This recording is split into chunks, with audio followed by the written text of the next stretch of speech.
Hey there, this is Tyler from WTFX. Today, we're going to be doing a follow-up to a video we made just over a year ago about CC Blobbylize. When we made that video, none of us had ever even heard of that effect, much less used it, and honestly, we never thought we would use it again. We did not see any possibility of how it could be used as a visual effect. All that changed literally 1 week after we released that video. At that time, we were working on season 1 of a show called Zoe's Extraordinary Playlist. We were handling the visual effects.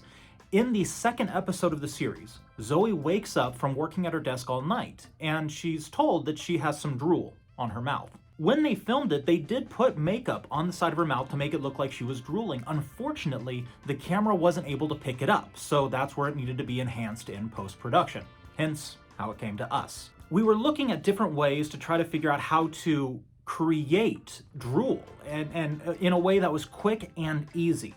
And we were trying all these different techniques and nothing really looked good. We were trying to figure out ways to make it work when suddenly it dawned on us. Maybe we could use CC Blobbylize. What makes drool look like drool is the fact that it's clear, so it doesn't really change the color of anything, but it's those specular highlights and sometimes, depending on how much there is, the slight warping of the skin texture under it. It's like looking at something underwater. We realized that CC Blobbylize has a lot of those similar qualities, so we did a test, and sure enough, it worked. So I'm going to walk you through quickly how we were able to achieve that effect. So this is the shot where Zoe just woke up, and you can see right here a little bit of the makeup. I mean, it's very difficult to see, but you can see that there is a slight gloss on her lip. And that's what they were trying to do in makeup. And so here's what that shot looked like. So as you can tell, it's not that glossy, so it's understandable why the producers would want it to go a bit further. So how we did this was it's a few pre-comps, and I've got those laid out right here. So this is what the original footage looks like. I mean, we did go ahead and you can see some subtraction masks here with the black of where we knew we didn't want it to capture. And then what we did was right here with this outline in green, you can see that's the area of the lip where we wanted the gloss. All right, so outside of that, we turned it black and white with a tint. We added a levels to really crush those values so that the whites are white and the blacks are blacks. And then we also added a very subtle blur. So that way what you're left with is this. So as you can see, we're essentially keeping those specular highlights from the texture of the skin. That's what allows us to do that. Then outside of that, you can see that this is what we just had. So the first thing we did was we did throw Blobbylize over it. And as you can see already, that looks absolutely beautiful. That's exactly what we want. We want this kind of glossy, wet texture. The only issue is it's not really moving. I mean, as she moves, it does pick up motion blur. That's what cameras do. And so we are using a third-party plugin that we absolutely love. And no, they didn't actually pay us to say this, but it's Real Smart Motion Blur from Revision. This is an effect we use all the time.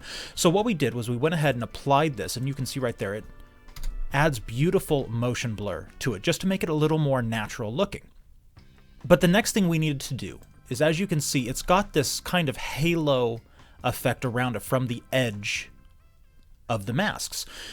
So what we did was we came back out here, and you can see we're reusing that same mask that we used down here for this green.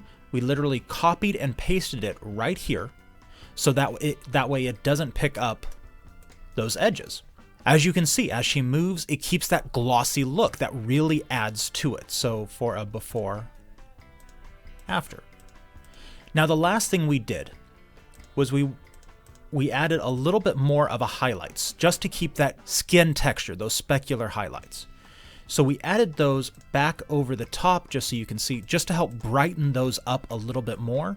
And there you go, that's the final shot. So this is actually how we were able to use Blobbylize in a real world effect, which honestly, like I said, we were completely shocked at doing. So next time you watch Episode 2 of Season 1 of Zoe's Extraordinary Playlist, remember, Blobbylize worked. Thank you.